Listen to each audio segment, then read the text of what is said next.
Welcome back. I'm Dr. Traci, and this is the fourth session. In this session, we're going to review the stages of grief. The main purpose of this is to normalize the grieving process. The stages are, number 1, shock and denial. Number 2, pain and guilt. Number 3, anger and bargaining. Number 4, depression. Number 5, the upward turn. Number 6, reconstruction and healing. And number 7, acceptance and hope. So we're going to review each of these stages. First one, shock and denial. When we're first told that loved one has died, it's only natural to be in shock and disbelief or denial. Although death is a certainty of life, our human existence is based off of survival. So we have difficulty making sense that the fact that someone we love was just here yesterday and no longer here today. Denial is one of those unconscious defense mechanisms that can cause a lot of problems. Just because we're in denial about our pain doesn't mean the pain isn't there. It's definitely there. Because we're in denial, our pain won't be expressed as an emotional reaction to the loss of a loved one. Instead, it could be disguised as anger towards the cashier at the grocery store for making a mistake, or crying uncontrollably after an argument with our partner, mouthing off to a coworker, yelling at someone who cut us off in traffic, feeling unimportant when a friend cancels plans with us, or having an emotional breakdown over a small mistake. These could be situations that wouldn't normally cause us an emotional reaction like this, but because we're grieving, we can inappropriately project our emotions onto others. We're not emotional about the cashier or our spouse or the person who cut us off in traffic. We're emotional about the death of our loved one. To prevent this, we need to allow ourselves to feel our emotions so that we can know what we're feeling and be able to deal with it better. It's like when you're tired or hungry and you're grumpy, you realize, oh, I'm just tired or I'm hungry. We're more likely to keep our emotions in check and take care of ourselves when we know what's causing it. The next stage is pain and guilt.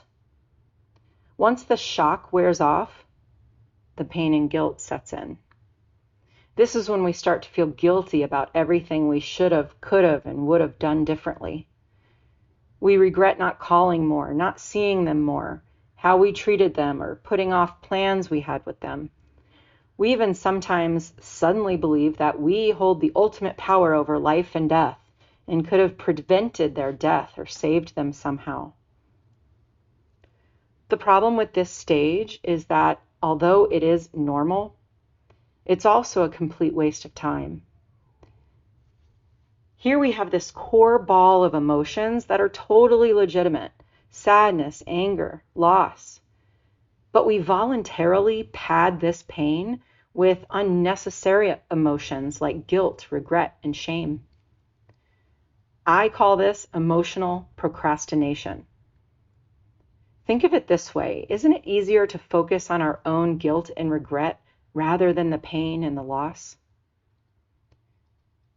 It's a way of procrastinating and putting off feeling the loss. People can get stuck in this stage for years. So to get through this stage, I recommend practicing letting go of the guilt and regret and forgiving yourself. You can do this through a guided meditation of forgiveness, maybe saying affirmations daily that you forgive yourself. But my favorite exercise is writing a letter of forgiveness to yourself.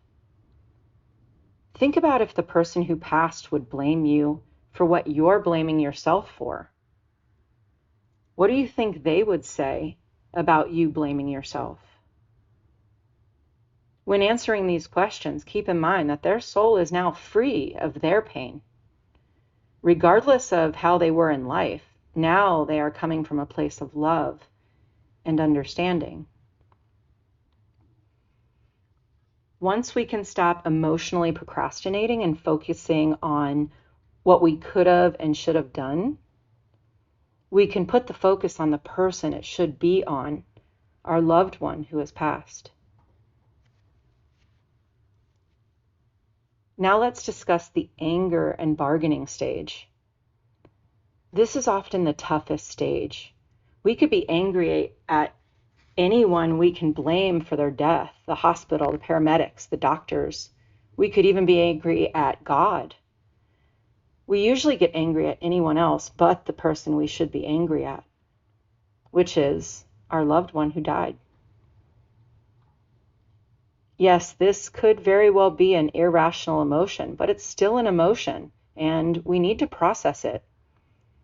We could be mad that the person left us, abandoned us. We could be mad that they didn't take care of themselves better, or go to the doctor when we begged them to, or didn't ask for help sooner. Whether this anger is rational or irrational, it needs to be processed. The hardest part about this stage is that it's socially and morally unacceptable to speak poorly of the dead. Or we can't set aside our logic enough to access the illogical anger. Or sometimes it's like we don't want them to be mad at us in spirit. If you were really close to the person, then I'm sure you probably had an argument with them at some point and gotten over it. They can handle whatever it is you're feeling, especially now in spirit, and especially for the greater purpose of getting rid of it. Most of us tend to put people on a pedestal after they've passed and just focus on the good things and not the bad things about that person. But to get through this stage, we have to take them off that pedestal and see them as the human being they were, with faults and all. The goal of the stage is not to stay angry. The goal is to process through the anger and to get to the other side of it so that we can truly honor them in death and put them back on that pedestal if we choose. Oddly enough, expressing their undesirable qualities can often provide some comic relief to those who loved them, because we loved them for the good and the bad. To help get through this stage, I recommend writing a therapy letter to your loved one or anyone else you're angry at and tell them how you feel. A therapy letter is for therapy purposes only and would never be given to whoever you're writing the letter to. In this letter, don't hold back. To get this anger out, you must grab hold of it first, access it, feel it, and then put it into words in that letter. When you're done, get rid of it. Don't reread it. Burn it, tear it up, trash it. As you do this, allow it to symbolically release that anger from your mind, your body, and soul. At some point, reality will set in that we will never see this person again, in this lifetime at least, and we begin to envision what life will be like without them. This is the depression stage. This is a stage where other people begin to worry about our well-being. This stage can fluctuate in intensity. Some days it may be too difficult to even do the basics like get out of bed, shower, or work, take the kids to school, make dinner. And it's okay. You can give yourself permission to have days like this, but at some point you'll need to really push yourself, as much as you can at least, to get the basics done. And if you can't, communicate that with people. Let them know how you're feeling and ask for help. This is the stage when most people start therapy. But what you can't do is give up hope. There's an upward turn coming. This is the point where we get sick and tired of being sick and tired. It's not that we start feeling happy. It's more like we start feeling less sad.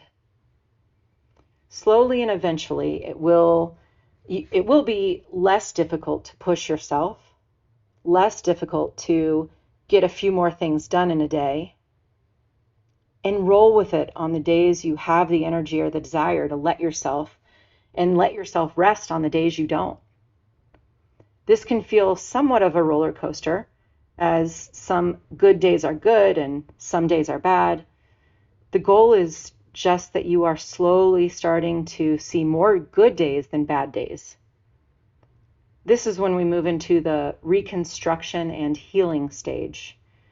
We begin to figure out how to piece our life back together without this person. We slowly start being social again, or doing things that we enjoy, participating in hobbies and activities, maybe spending quality time with family, cooking, cleaning, working, and yes, even some laughing. We start to feel okay again, but then we feel guilty for being okay.